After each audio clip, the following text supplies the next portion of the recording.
Good evening, everyone. So the purpose of today's presentation is to go over how to run the association rules method in RStudio, and this session will be recorded. All right, so let's go ahead and get started, and this is a brief agenda for today. So we're gonna go over the data pre-processing for the method, and we're gonna go over how to run the method and the method input parameters. We're gonna go over taking the subsets of the generated rules, and I'm gonna show you how to preview the rules, and I'm gonna show you how to sort the rules, and then we're gonna go through eliminating the redundant rules, rules visualization, and I have a bonus for you guys. It's gonna be interactive rules visualization.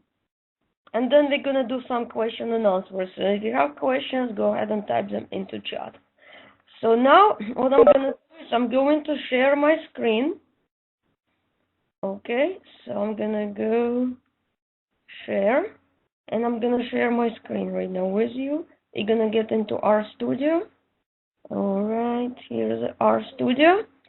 So basically what I did before the meeting, I wrote a script, and we're gonna be using a script. I'm going to be going over the script.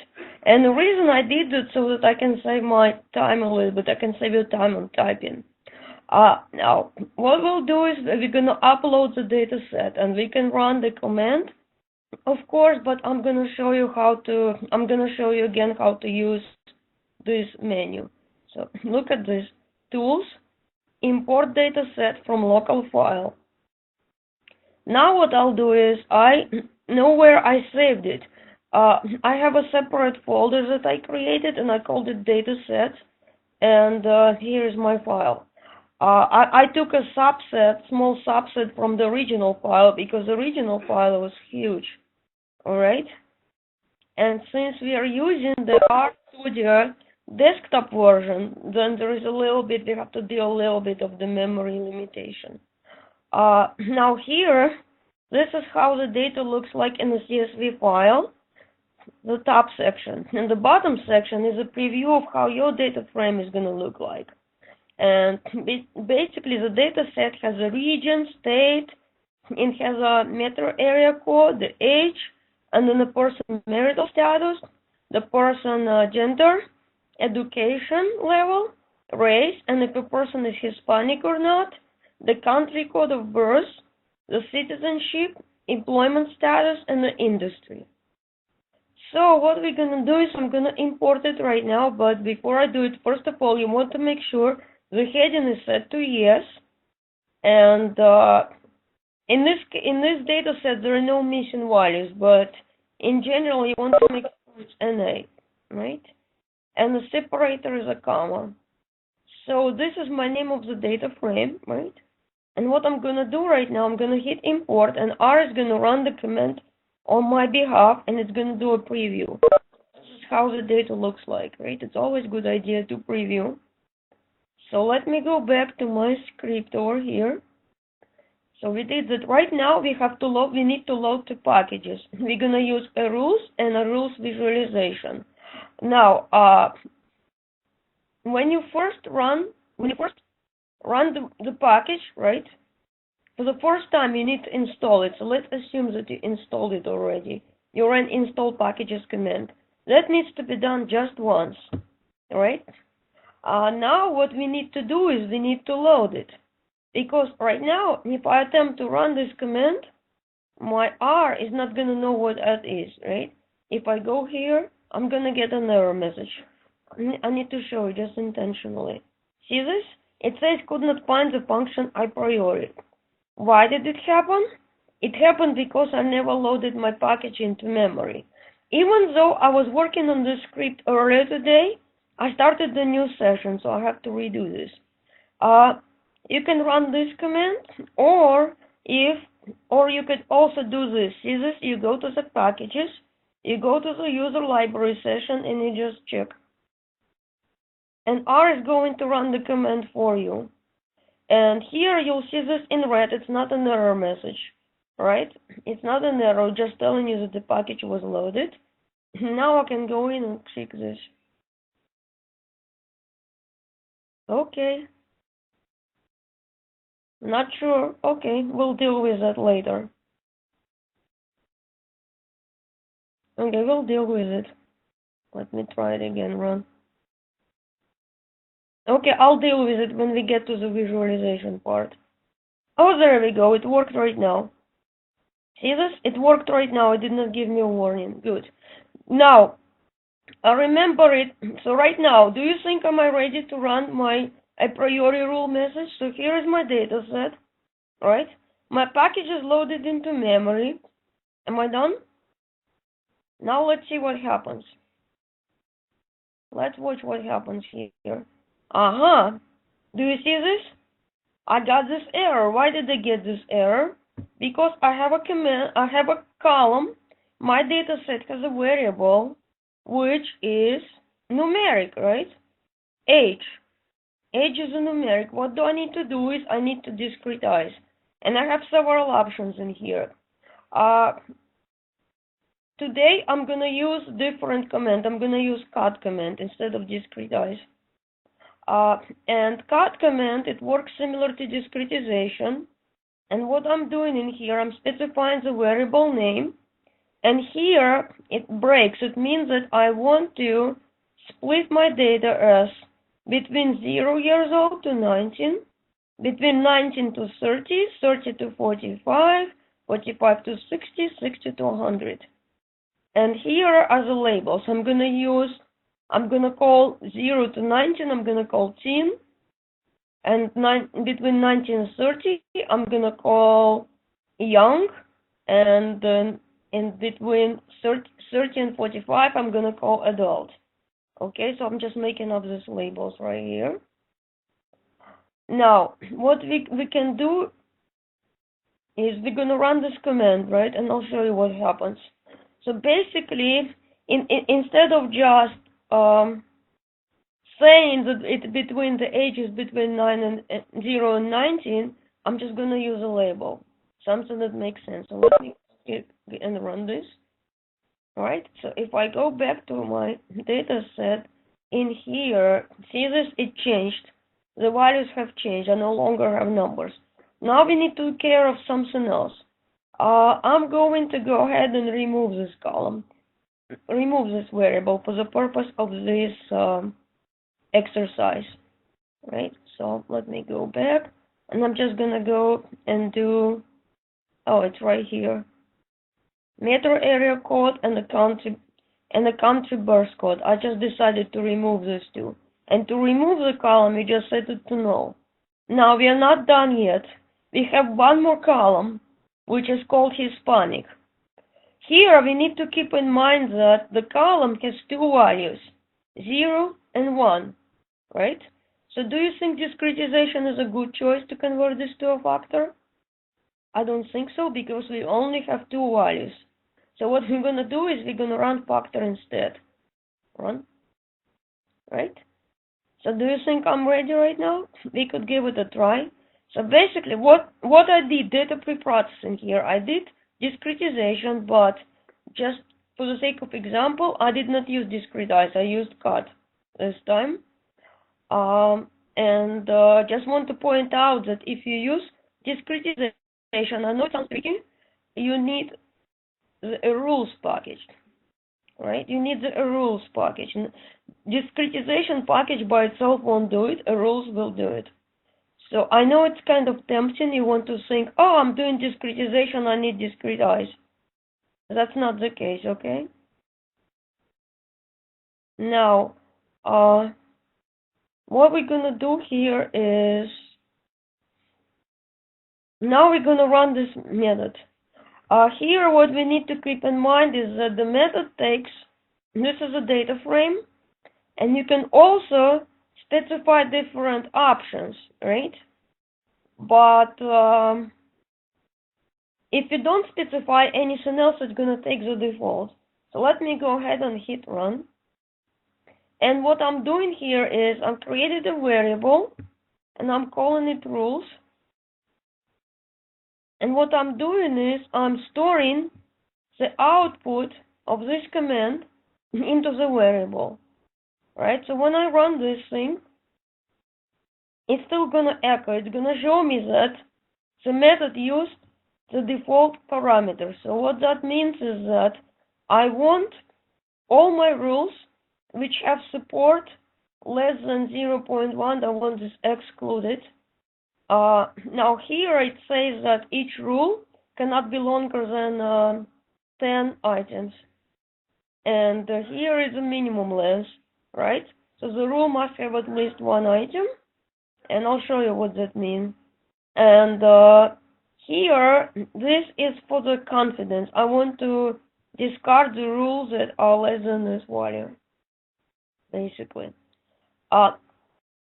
And basically here, scrolling down to the bottom, it's showing me the number of transactions and the number of rules.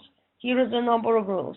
Something else I want you guys to keep in mind as you're working on this week assignment or exercise, that when you look through at the walkthrough, it's highly possible that your output might be different from the output in the Word document. And there are many reasons for it. First of all, one reason is different version of association rules, of a rules package. And this new version was just released, right? Another reason could be different operating system, and there are a lot of other combinations. So your output might be slightly different from the output in a work document. That's something to keep in mind. Another thing to keep in mind is that our packages are constantly updating, and this is common in the industry today, where the system gets updated first and then the documentation gets updated in few weeks or something like that. So now, what I'm gonna do is let's preview the rules. But the problem is we have here more than 1,000 rules. So we can look at the first 10 rules, and I'm gonna show you two ways. In your walkthrough for the assignment, you have only one way, right? But I can show you two. First of all, to view the rules, you run inspect command, right? And to select the first 10, I can do this. I can put an index 1 through 10, right? This, and I'm gonna do inspect. This is one way to do it, run. So for some reason it didn't fit on the screen, it's gonna wrap. It's because my items in here are a little bit long. See this? This is a blank item set, and I'm gonna show you how to get rid of it, right? So if you note this, the support, you're not gonna have any values which are less than the specified value, or rather default value in the input parameter. And here is the confidence and lift, right? We got three metrics. And notice that here lift is 1. Well, it makes sense because we have empty item set in here. Here, basically, it says that if a person is Hispanic, that person could be white. If a person is Hispanic, that person could be employment status, could be employed. And here you have the support, confidence, and lift for this rule. Another way to preview is, do you remember head command? Head command, right? If I remove this piece, if I remove this piece right here, it's gonna give me the first 6 rules, right? But what I want to do is I want to see 10, so I pass 10, head 10, and here I'm doing inspect. So let's go ahead and run this. Do you see this? You see this? Here, the same thing, right? The same output. But I wanted to show you that there is more than one way to do the same thing in R, right? So that's the whole beauty of R. Now, another command is a summary on the rules, and here is basically, it's going to show you the length, right? So we have 4 rules of the length 1 item set, right? And as you saw it, it's up here. And here, it's going to show you that we have 91 of the length 2, 308 of length 3, and so on. And here, it's just going to give you the summary statistics on the lift values, right? And you want to make sure, for instance, that lift is above 1, right? It shows a stronger, yeah. So you want to make sure, well, I'll show you how to sort shortly. Now here you get this for the support.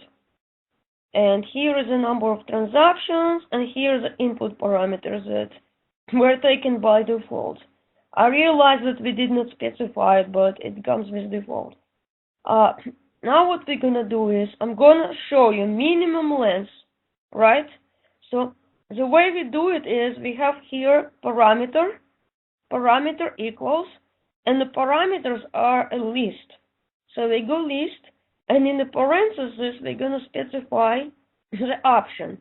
Minimum length, it means that I want to make sure that my rules have at least 2 items, right? I want to make sure that my rules have at least 2 items. In other words, I don't want to see this, right? Because it's empty item set. So let me go ahead and run this thing here. And now what I'm gonna do, I'm gonna preview, right? One way to do, I can just go up and retype. I can just go up here and run the command, inspect command, or I can also do this. Remember that up arrow, the arrow keys on your keyboard enable to navigate the history. So let me go this. So I have 10 rules now, right? I got rid of the empty item sets, right? And well, in this case, I only have 1 item on this side, but the rule can have more than 1, and we'll look at it, we'll see it later on.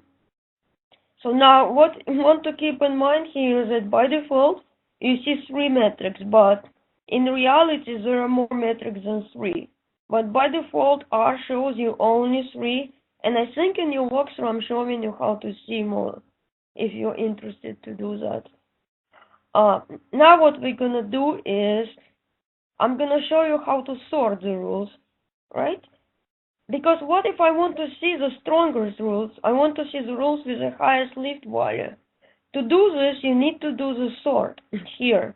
Sorting, and then the sorting command takes the rules option, and by it tells me how I want to sort it. And I'm gonna sort it by lift in this case. And then I'm gonna show the first 10 rules, sorry. Basically, you can nest commands in R.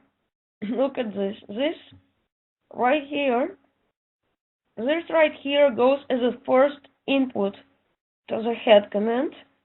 And if I delete this, if I don't put comma 10, head command is going to return the first 6. But I want to see 10, and then I want to inspect. So let me see what's going to happen.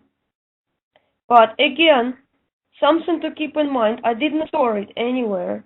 I did not store it because I did not set it to any variables. But what I'm doing, I'm just showing you the concept, right? Well, look at this. It's sorting it descending. By default, the sort order is descending because I did not specify how to sort. If you look at it, it's going to put the rule with the highest lift value first. This rule here has the highest lift values. It's going to put them first at the top. Here I'm just going to say the rule. If state is Pennsylvania, more likely the region is going to be northeast, right? If state is Pennsylvania and the person is a citizen, a native citizen, the region is northeast. So for some reason, most of my rules, oh, here it is. This is not just northeast. This one is telling me if the region is northeast, and if the person is married, and if the person is not Hispanic, but the person is citizen, the race is white. All right? So basically, this is what it's telling me here. Now, you might be wondering, what if I want to sort my rules descending? Then actually, this is descending, right? What if I want to sort it ascending? Then you have to, there is another input parameter that tells you descending by default is true. I want to set it to false. And remember, F is the same thing as false, right? It's the same thing as false, all uppercase. And here, Now again, I'm not storing anywhere. I'm just doing the output here. Just want to show you how it looks like. So now it's sorted in the opposite order right here. So that was the sorting. What I'm gonna show you now, important, pay attention, this is not in a exercise Word document. The next piece is not in an exercise Word document. This is a bonus for people who attend this presentation and for people who watch this presentation, right? I like to give little bonuses. What I could do here, so here is my set. I have a set of generated rules. And now what I want to do is, I want to create a subset, right? I want to take a subset. I want to take only the rules that have region equals northeast on either side of the rule. I'm going to create a separate subset called northeast rules, and I want to take only the rules that have this region northeast. This is what I do here. Subset, and this is a data frame. Sorry, not data frame, rules rather. Do you remember up here? What I did was I created my object, rules, right? Oh, actually, before we do that, let me go over this. Before we do that, I forgot to run this. Now, earlier, we ran the function, we ran a method with default, right? We ran with default, support, and confidence. Right now, I'm going to rerun this method. And what I want to happen is that I want to exclude the rules that have support less than 0.3, right? If I do this, I need to show you what happens. It's going to have only 16 rules left, right? It's going to have only 16 rules left. I'm just doing it just to show you, right? I forgot to go over this input parameters. So here is a support, right? What I can do is I can specify this, and I can say that I want to omit all my rules that have support less than 0.3, and similar for the confidence, right? I just picked a number. So this is something else to keep in mind, that you can change it. Now let me go back and rerun this again, because I want to have a big set of rules. I want to show you this on a big set of rules. Let me go back. Now here, I want to pick only subset of rules that have region equals north. This is how I do this. So now let me run this. And what it did was it created another variable here. I called it northeast rules. And now what I'm going to do is I'm going to run the head command here. Head is going to take the first 10, and inspect is going to display the rules, right? So suppose that I'm doing something in my assignment, and I want to look at region northeast, right? So here are the rules that have item set region northeast either on the left-hand side or right-hand side. And now again, I'm not running the method again. I'm taking a subset from the rules that I generated, right? So for your assignment, sometimes you may want to run it once. You may want to run it once with default values, and then you can select the subset that meets the specified condition. It's possible. So here it is, right? Now, here, I can specify more than one condition. What this will do is, it's going to select the rules that have either region northeast or region Midwest on any side of the rule. It does not matter. This is what it's going to do. Either northeast or Midwest, right? And let me run this here. Run. Oops. See why? The problem is because I had letter M highlighted. Run. And now I'm going to do this. I'm going to do inspect. Yeah, there we go. So here, it's showing me that either northeast, right, or Midwest. I'm just showing the first 10 that it got eliminated. But now, if I want to see how many rules it applies to, this is what I can do. I can take this and I can run the lens. Do you remember length command? It's gonna show me how many rules are in there. 134. 134 rules satisfy this condition, right? This right here, I did right here. Now, what else you can do is, this one is gonna do approximate, okay? But you cannot specify more than one condition here, but this is a partial matching. Because if you notice in here, I have just one item. I don't have anything else in the combination, right? But here it's gonna be the partial matching. Just gonna do run here, and I'm gonna do again. Inspect the first 10. And if you look at it, or you would have to look at the more rules to see it. Oh, here it is. It's very easy to see. Look at this. Partial. It means that my item on the left-hand side can have, it's gonna have region northeast, but it can have something else. So this is a partial match. Before I was doing a full match, so it means that the item either on the left-hand side or on the right-hand side has to be exactly what I specified here.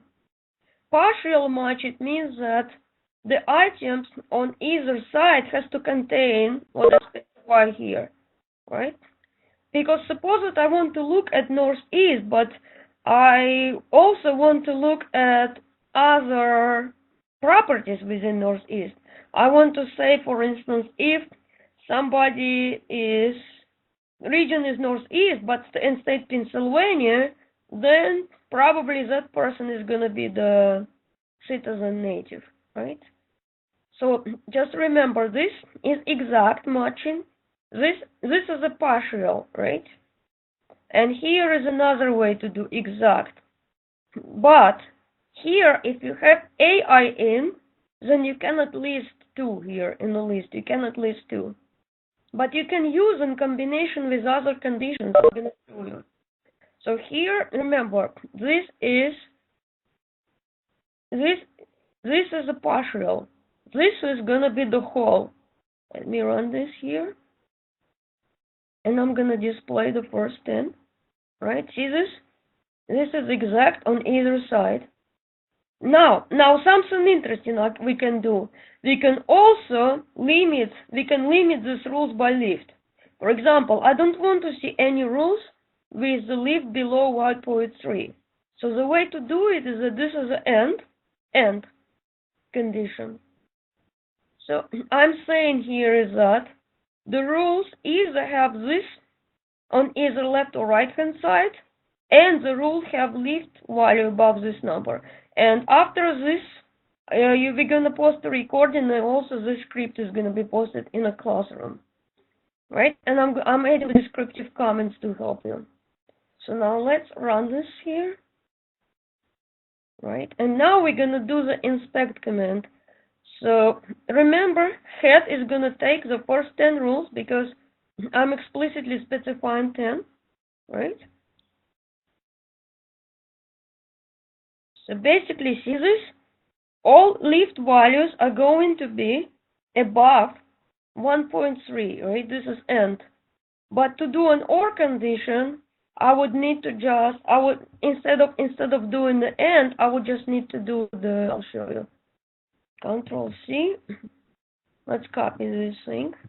Control V, and this is how you do the OR. You delete this, and you put the one bar.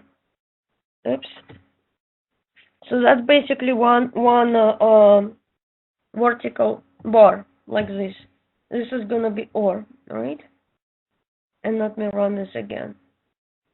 So basically, this is saying is that either lift greater than 1.3 or region is northeast, right? So this you might find it helpful when you guys start analyzing it, when you start analyzing your data in your project. So I'm just giving you the basics here, how to do this. Now here, I could also pull the subset with support greater than 0.5. That's another way, right? So I'm going to do this, and then I'm going to run inspect command, all right? So what I could do is, if I don't want to retype the command that I just ran, I can go to my history. That's one way. and I can click here, and I'm gonna do this. I'm gonna hit to console and hit enter. So that's one way, right? And then inspect. That's one way to do it. Or you can use the arrow keys on the keyboard to navigate between history. Oops. Control Z. I did not want to do this. Control Z. Undo. Okay, and save this. So now let me do it. I wanted to do the console. Inspect. Here it is, right? So here, basically what I'm saying is, I'm just taking this subset, and I want to pick only if the support is, oh, did I run this? Here, I want to pick the support greater than 0.5. I did not run it. I did not really run it, right? Okay. Oh yeah, I see it, because I had to do inspect on the rules. Sorry, my fault. I messed up. I have to do inspect command on the rules. See this? What mistake I made? I had two variables. I have a northeast rules and I have rules. So what I had to do is I had to run this command up here, inspect rules, to see this, because I use a different. Oops. I'll see what's going on. I have to see what's going on, but I use the different variables. That's why. So let me go in here. Rules subset, right? And then I have to run the inspect rules. Anyway, so this is another way how to limit. This is another way to limit, but I have to look into it what I did wrong. But in general, keep in mind that this is one way you. Oh, I see. Anyway, so basically this is basically what you can do is, this is one way. You have a set of rules and you can limit the set of rules that satisfy the specified condition. Now let's go over the appearance option. Before that, I was just pulling out the rules from the subset, right? Now, what I want to do is, I want to run it, and I want to pull only the rules that have region northeast on the right hand side. Only region northeast on the right hand side. So what I do in here is appearance equals list, see this? And here I'm specifying right hand side, right, equals, and here this has to be a list. C means list. This is just the syntax, and you have to say default left hand side. So for the left hand side, it just default. You only specifying that the right hand side has to be northeast. And since I don't want to see this ugly blank item set, I'm gonna keep my minimum length too. I'm gonna keep this. Right, so list basically here I've got my input parameters, and I can put a confidence, I can put support here, right? So what I'm gonna do now is I'm gonna run this, and I'm gonna do preview. Now, first of all, see this? It's showing me the number of items and the number of rules. I have only 6 rules, apparently. Let's do inspect. Well, I know I put 10 over here, but since we only have 6 rules, I'm just gonna show all 6. There we go. Nice and easy to read, right? Okay. But does it make sense? Well, I hope it does. So basically, you can, this is what I'm saying, you can look, sometimes you want to look only at one condition. Region equals northeast. So you could say, probably if somebody is from state Pennsylvania, region is northeast, and if state is Pennsylvania, and then citizenship native, region is northeast. But do you see this? Does it look like redundant? Well, we'll get to it. But it looks like there are redundant rules in there. Now, one more thing here I want to show you. Suppose that I'm interested to see this. I want to see rules where on the right hand side you have employment status employed, or this is a citizenship status, right? I want to show the rules that meet either of these conditions on the right hand side. okay, either of these. We can do it because see, this is a list, right? This is how to do it. This is not in a Word document, this part. The Word document shows how to limit the rules just to one item on the right-hand side, but it does not show this. You can specify more than one in here. So now let's do here, run. And see here, it's showing me the total number of rules that it got generated. And remember, this is an OR condition, right? This is an OR condition. And here it's just showing me that it's using the defaults because I never specified it, right? So now what I'll do here is I'm gonna do the head command just to preview the rules. And basically, well, if you see this, on the right-hand side, I have either employed or citizenship, right? Native. So this is what you can do if you're interested in, right?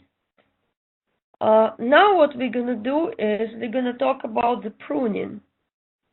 And I think you have this algorithm. I think you were given this, right, to run this in the Word document.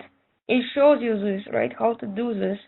First, we're gonna do sort the rules, and I'm gonna create another data frame in here. I'm gonna call it rules sorted, and I'm gonna sort it by list, right? I'm gonna sort this by list, but before, when I did the sorting, I did not store it in any variable. What I did was I just displayed it. This time I'm gonna sort it, right? Notice this time I'm not displaying anything because I'm storing it in a variable, but I'm interested, I'm gonna do this. I'm gonna run my inspect command, and I'm gonna just take this, and I'm gonna just copy and paste, right? And I have to put the head, right? Because I want to see only 10, perhaps, or only 15. Even like this, I can do this. There we go. So it's showing me just 15, and it's sorted by list. The reason I preview is because I want to make sure that it's doing what it's supposed to be doing, right? So it looks like it does. Now here, what I'm doing is that I'm creating a matrix. And if you look at this right here, right, it shows you, in here I'm explicitly showing you how this matrix looks like. Let's scroll down, and basically, here it is, pruning redundant rules. See this? It's gonna create this matrix over here like this, where the bottom triangle is gonna be, take a look, this is the first step, right? And then you scroll down and you'll see this. The bottom triangle is gonna be all NAs, right? The rules that fall in the bottom triangle will be eliminated, basically. So now let's go here, and here it's gonna just build. We are building the matrix here, right? And here what it's doing is, like as you saw on that screenshot, is setting everything below the matrix diagonal. It's setting it to NA. Run. And here it's just gonna find the redundant rules. So it's going through each column here. Why do we need to change? Well, this is an excellent question. It's because we are trying to find which rules are redundant. So basically, if you look at it here, these are the item sets, right? You're listing the item sets in here. See this? You're listing the item sets here and here. So basically, whatever ends up in the bottom triangle, this needs to be eliminated. That's basically the method. It's setting it to NA, because if you look at it here, we change all entries below matrix diagonal from left to bottom to NA. This is just how this method works. It's because, take a look at this. What it does is, it means that the second rule, take a look how it's done. It's listing all the items across and here, right? It's listing them across the top and right here. on the side. And basically it's telling here that if the rule is a subset of the first rule, then it's going to put false, right? If it's not a subset, then it's going to put false. And if it is a subset, it's going to set it to true, right? Basically, that's what it does in here. So you have truth and false in here. And now what you're going to do is it's basically going to set, see this? It's going to set the lower triangle here to NA. That's basically what it's doing. Yeah, because, see this? You really have to look at the diagonal here. Everything in the diagonal is true, of course, because the rule itself is a subset of itself, right? So we change the entries below at the bottom to NA. See, I'm showing this just to show you the illustration here. And here, this is just the rule number. We're listing the item set here, items rather, and the rule number. And if the rule contains that item set, then it's true. If it does not, then it's false, right? We are building this matrix over here. And now over here, what we're doing is we're basically taking everything below the diagonal is going to be set to NA, yes. So now let's go here, let's go back here quickly. I'm going to run this. I ran this already, right? And here, I'm going to say if, I'm going to look at the column sign, sum, right? And if the sum is greater than 1, then it's I'm going to set this to redundant. Run. Okay, so now, here, very important, length redundant is going to tell me how many rules are redundant. Alright? So now what I'll do is, I'm going to need to find out which rules are redundant. Here, what I wanted to tell you guys is, in earlier package versions, the which command, this command right here, which redundant, returned only the roll number. This returned only the roll number, right? So some of you mentioned that there is a little discrepancy in the Word document and what actually you see on the screen, because this is a change in the package.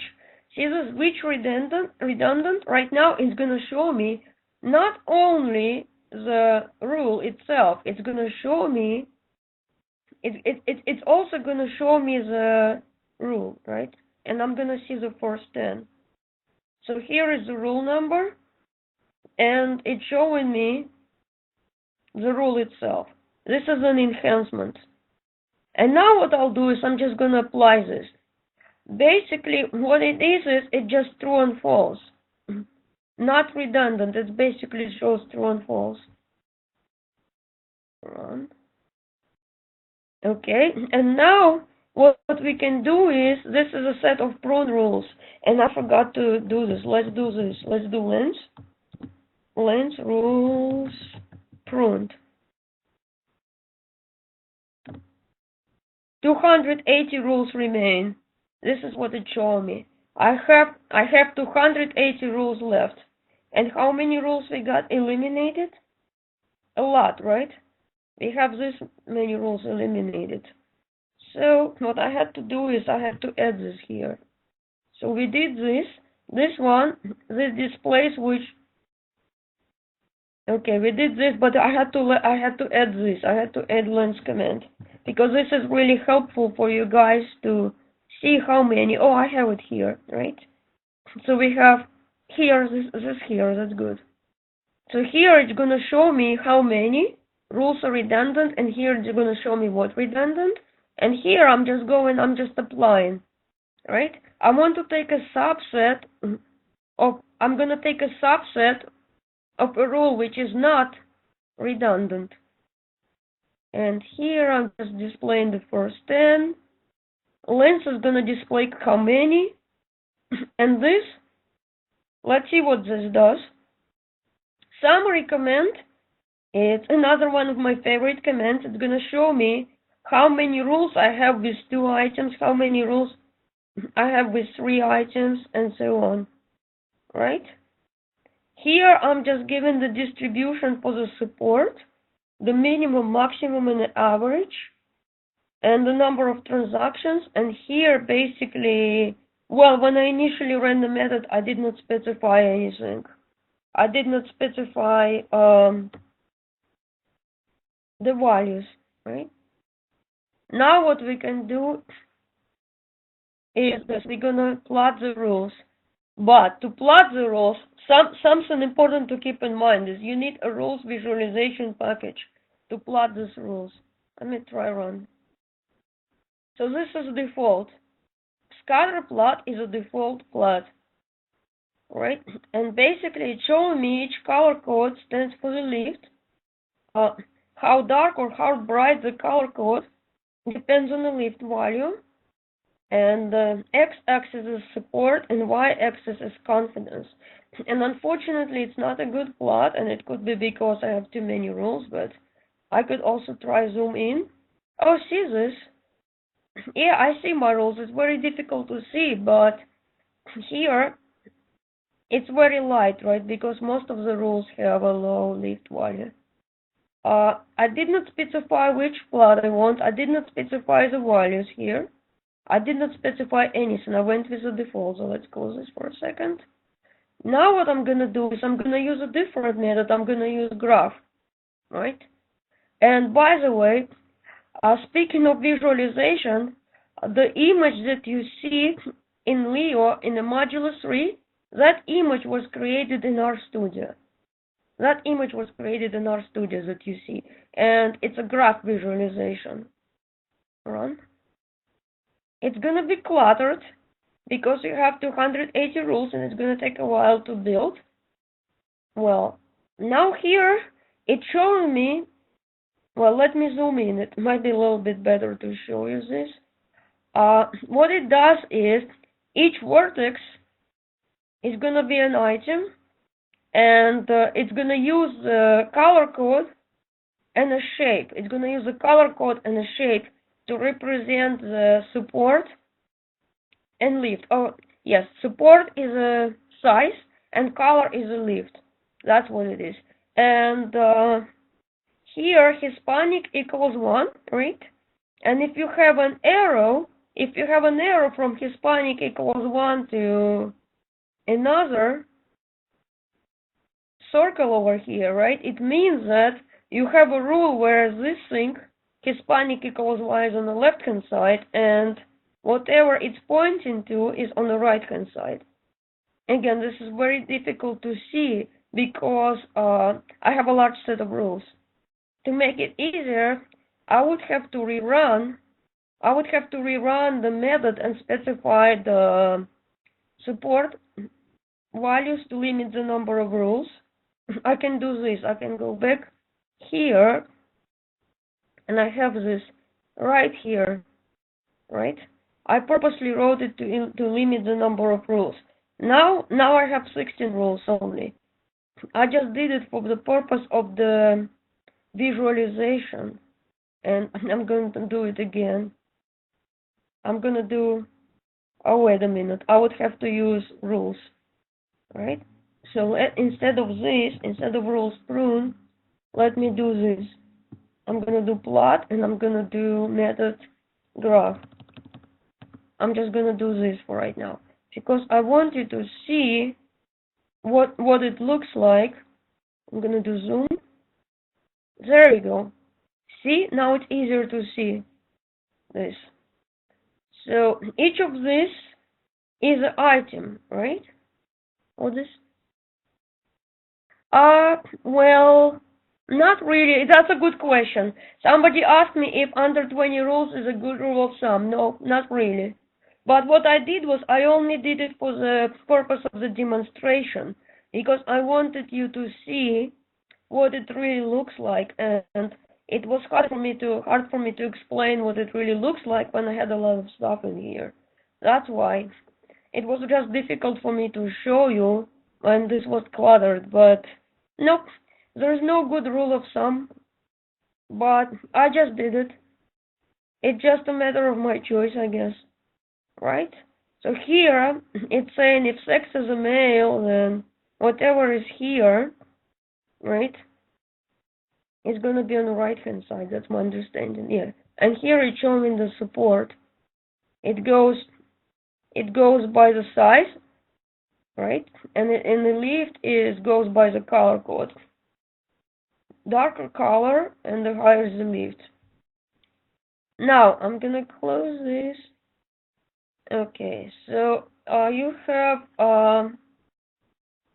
different options for visualization discussed in a Word document, but there is something that you don't have. This is an interactive plot, right?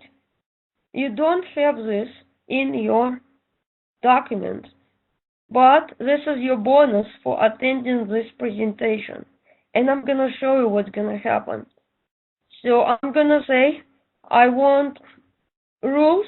I want this to be interactive plot, and I want to use the shading. I want to use the confidence. That's for the color code.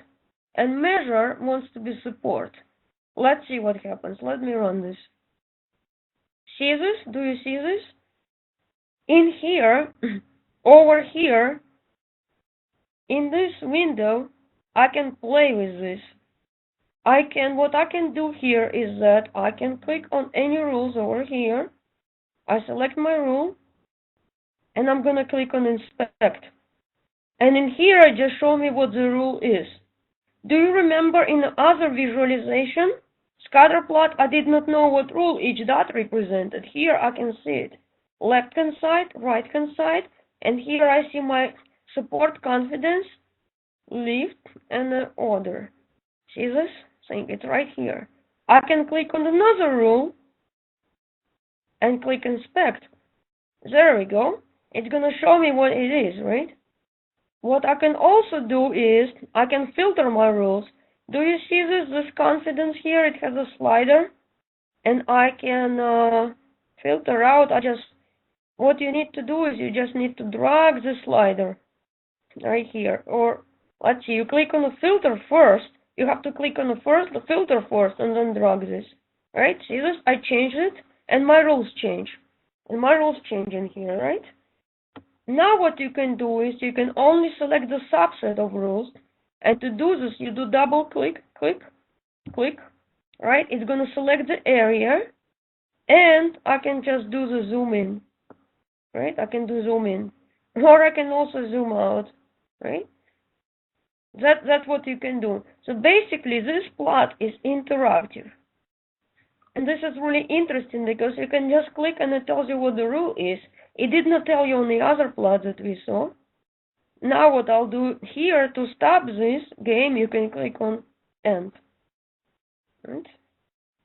You left the interactive mode. And here it just prompts you what to click on. Now, alternatively, I can use lift for the shading. Run. And here I'm going to use lift. And I can also do the filter, right? I would need to slide this here to filter it, right? So I do filter and then I slide this. I have to slide the color key, basically, to filter by lift, right? And I can also do inspect. And this, like this, I select the rule and click inspect. And it's going to show me. It says no rule selected because you really have to select it. Okay? There we go. So basically, this is what you can do. You can play around like this. Let me end this.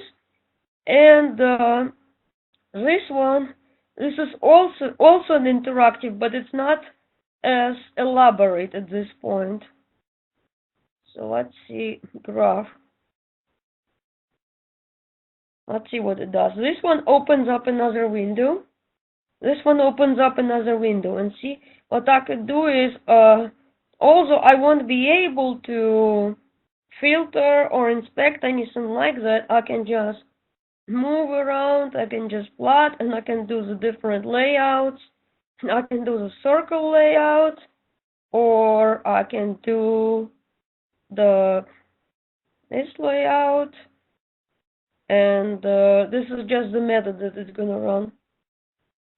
There we go. So here, for right now, I can just play around with the layout, and I can select the subset of vertices, and so on. I close it now. Alright, and this one, I'm not sure, but still. Oh yeah, this one is also interactive. This one is also interactive, but it's a different visualization here. And I can click and inspect. Oops, for some reason I exited it. Okay, but anyway, let's see again. So I can just do click on the rule and I can click inspect. Well, that's okay, not a problem. This is a new functionality, so hopefully they will enhance it even further. But you got this idea, the interactive. So I showed you a lot of stuff today, and I guess right now I want to see, guys, what questions you may have. Yeah. Strong lift value. Well, basically, lift. The way we can calculate the lift is that we take the probability that the left hand side and right hand side of the rule occur together, and it's divided by their individual probabilities. That's what it does. It basically shows you the strength of the rule. Oh, sure. I'm glad that you like the interactive mode, yes. So basically, lift metric is another way to measure the strength of a rule. And something for you guys to keep in mind, this is very important. Support and confidence, those two metrics, they look at the rule frequency. If they look at how often the rule appears in a data set. But keep in mind, if the rule is frequent, it does not necessarily mean that it's the rule that we are interested in. It's highly possible that there could be another rule that is less frequent. Yeah. What if the data set is missing value? Another excellent question. The missing value will just be ignored. In this version of R, it just handles it. A priori rules works on missing values right now. A while ago, I remember that the method would fail. Trust me. Well, this implementation does not. So, now, very important to keep in mind why we need to see why we need to look at more than two metrics. Another drawback of confidence and support, they don't look if left and right hand side of the rules are independent. As you saw, this you had some rules that had very high confidence. You may have seen some rules that have very high confidence but low lift value. So if something happens all the time, very often, it does not mean necessarily that it's something we might be interested in, right? For instance, if most of my people live in the northeast and the state is Pennsylvania, well, I would have to look at that rule again, right? It's just an example. I'm just making it up. So then there are a few things to keep in mind as you work on an assignment. You need to keep in mind the drawbacks of each metric, right? So the nominal data, this method requires all data to be nominal or categoric. All data for this method must be categorical. And if you saw it before, I could not run this method. But if all your data is nominal pre-processing, well, that's another good question. It depends on how you're trying to do. Sometimes you may want to group certain values. Sometimes you may want to eliminate certain fields. Like, for example, if everybody in my data set was a male, then I'm not interested in gender. So here, it's important to look at the big picture, right? Sometimes there could be a column that I'm not interested in for my study. Or there could be anything else, right? Or there could be only Perhaps I could have only one person from a certain state, right? So sometimes you may want to group. Or I can have many people, perhaps I can have 100 people from California, one person from Maryland, one person from DC, and one person from Virginia. So sometimes we may want to group this. Uh, Let me look at the chart because I cannot see the chart. Let me look at the chart here quickly. If you have a large data set, what is the least number of rows or columns?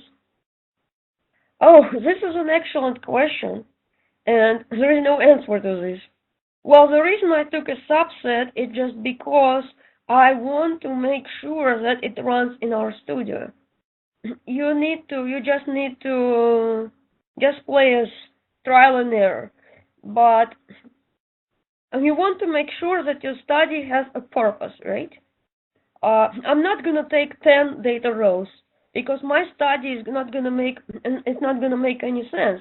I want to make sure that my study has a purpose, and I want to make sure that I don't kill RStudio, right? Uh, oh, excellent questions. For the Hispanic, yes, it's binary, but unfortunately, RStudio misread that variable. RStudio read the Hispanic variable as a number. So what I had to do is I had to change it to the factor. I'm running the factor function. Whenever you have a variable that have a fixed number of values, it has a fixed number of values, right? Like 2 or 3. You want to do the factor function to convert this variable to categorical. And the reason is because a priori rules method does not work on numeric values. As you may remember in the beginning, what I did was I did it on purpose. I ran this before I did any pre-processing, right? I did this and I showed you that it's not going to work. Let me see. I have excellent question in here. Okay, it does. Okay, so yeah, if the value of lift is above 1, it means that the rules is stronger, right? Below 1 is weaker, right? Uh, what if we have the missing values and outliers? Do we need to treat this before discretizations? Yes and no. You need to, there is no wrong answer. You can treat it before discretization. If the variable is continuous, you can go ahead and fill in with missing values. It depends on how many missing values you have. It depends on how many missing values each instance in question has. So we have to look at the big picture. There is more than one way to solve the problem, and we have to look at what we are trying to do. So whatever you choose to do, you explain, right? You want to make sure that you explain what you do. Next question. Does the nominal data needs to be pre-processed? So Hispanic, it looks like binary, but unfortunately RStudio reads it as a number. I should have showed you, like initially when I read it, it was reading it as a number. So that's the reason I had to do something to it before I can run the method. I'm not going to do discretization because I only have 2 values, so I had to do the factoring here.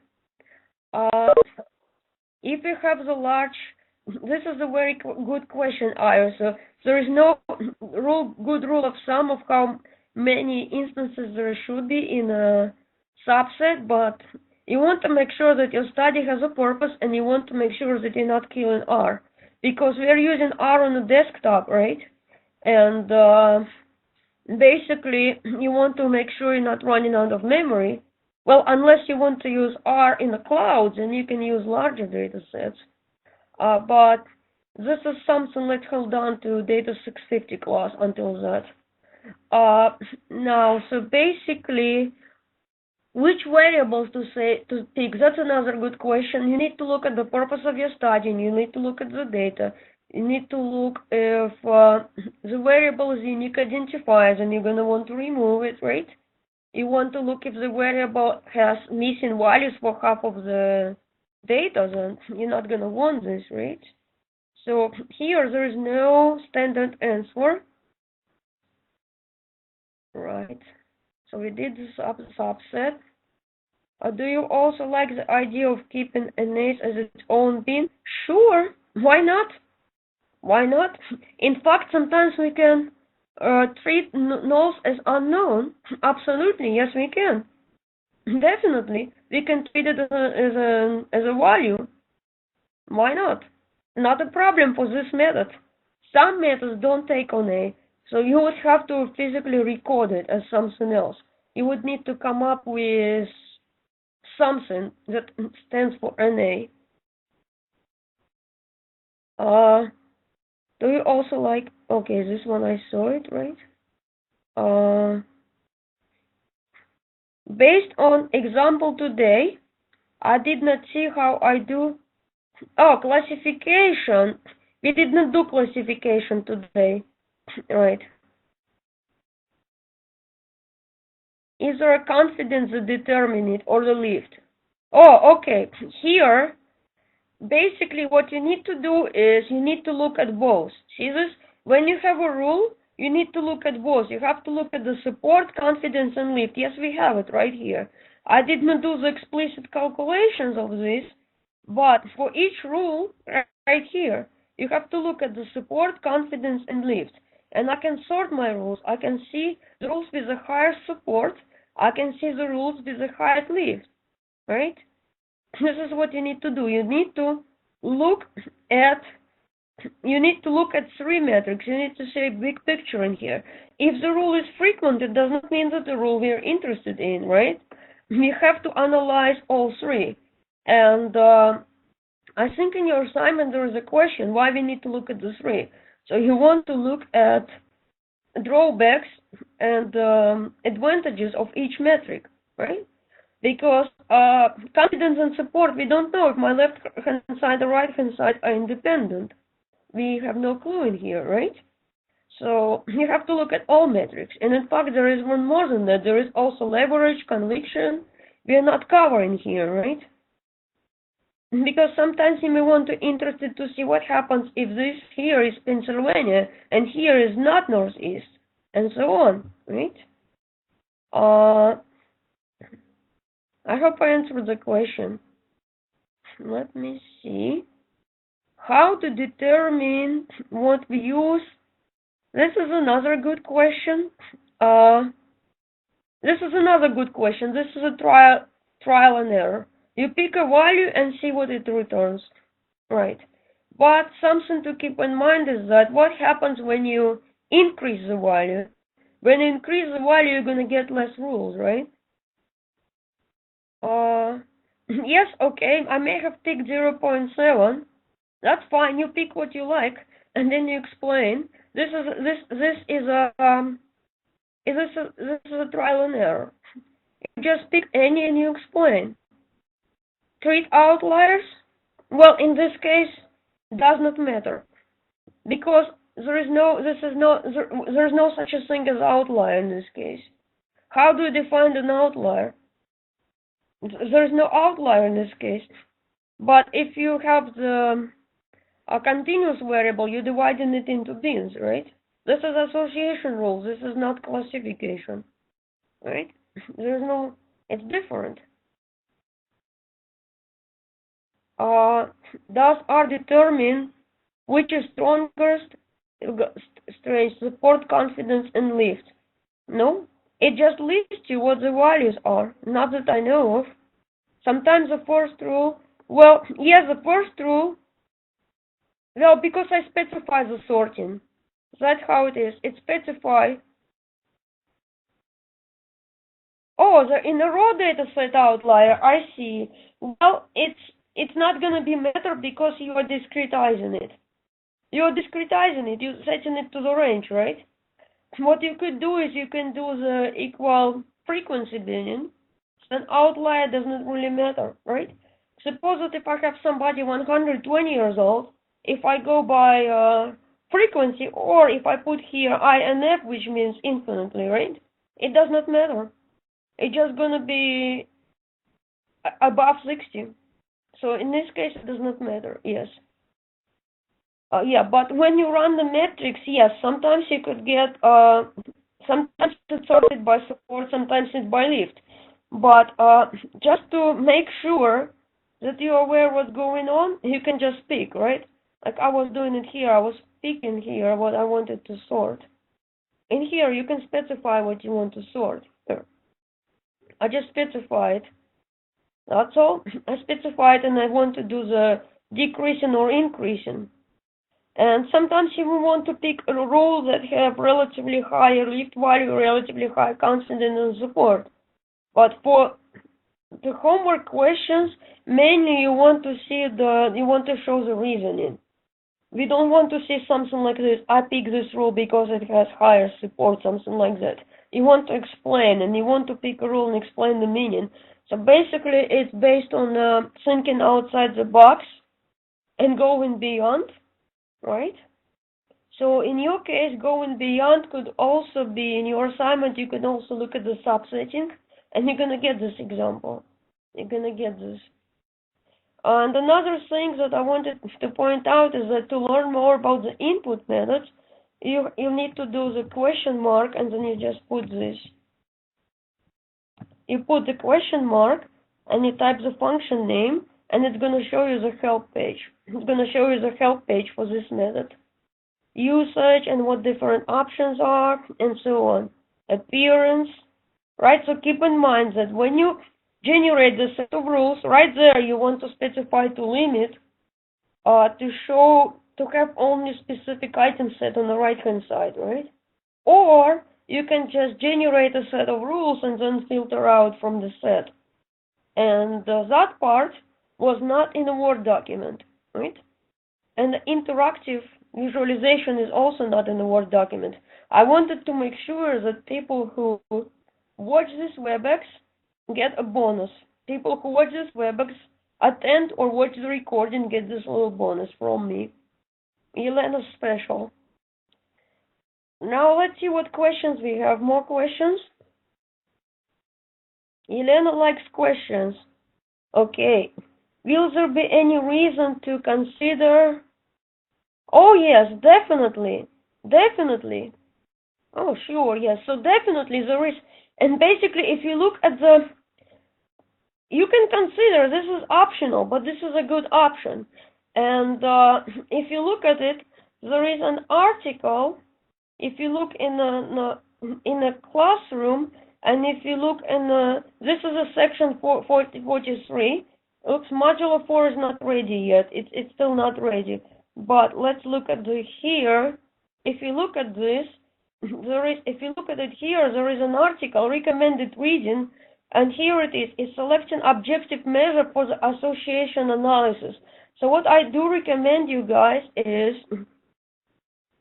take a look at this. Here, it's listing different metrics and pros and cons of which metric. So I would strongly recommend you, if you have time, well, I realize that it's a lot of readings, a lot of materials in this week, but keep in mind that you have this article here, which explains each measure and when you would use it, right? So just keep in mind that you have it. If sometimes later on, if you get some free time and you're really interested and you want to read it, you have it there. Or you could also download it, at least save a copy, and then when you get free time, just go through this, right? So I hope I answered your questions, guys. And I want to make sure that you get as much as possible out of these lectures, right? So it's a good time to ask questions, and I love questions. And sometimes if I don't have an answer, then I'll research and get back to you. And if you think that I didn't fully answer the question, feel free to email me, right? Feel free to, and let me type my email here. So my first name, my last name, and here goes @faculty.umc.edu. Right? This is my email address. Right? Oh, sure, you're the most welcome. Well, the Titanic data set, the problem is that it's not in a data frame format. So I would recommend using the data set on a recommended data set list. Well, I would definitely, if it was my choice, I would recommend you guys to selecting. This is the 43 session. Oops, cancel.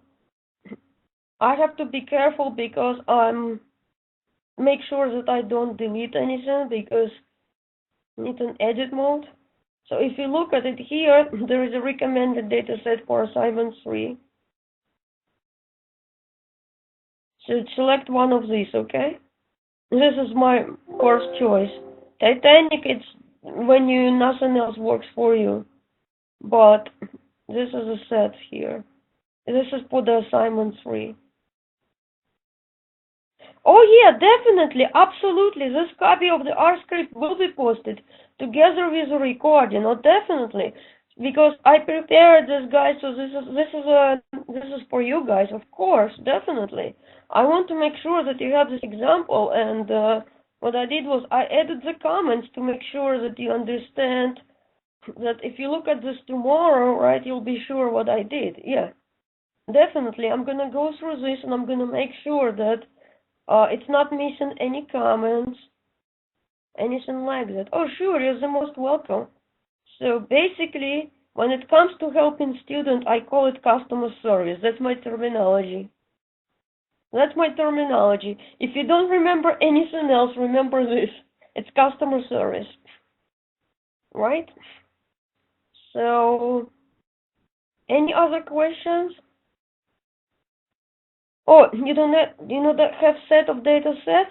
Well, I'm going to check. I'm going to check because if you look at it in the course content, I'm going to double check because in the session 43 we have a set of selected data sets. It might be posted slightly differently in another session. I'll have to check. But the thing is, this is a set of recommended data sets, and what you do is you just right-click and save this file. The reason I would rather have you use the files posted in Leo because I did some tweaking. Before I uploaded them here. I want to make sure that you can save it and load it easily. I want to make sure that you can easily load it in our studio. Right. Right? So let's see what other questions we have. And I'm gonna take a look at it, Ayo, I promise. Okay? Let's see more questions. So, you guys confident? What's a confidence that you can do it? Can we do it? Yes or yes? Right? So let's see. Going once, going twice. Oh, thank you, Sarah. Yes, I like it. Yeah, that's a good confidence. Yeah, I'm very confident in my students. Yeah. So, going once, twice. I guess you're the most welcome. All right. I guess if we don't have any more questions, I'm gonna call it a night.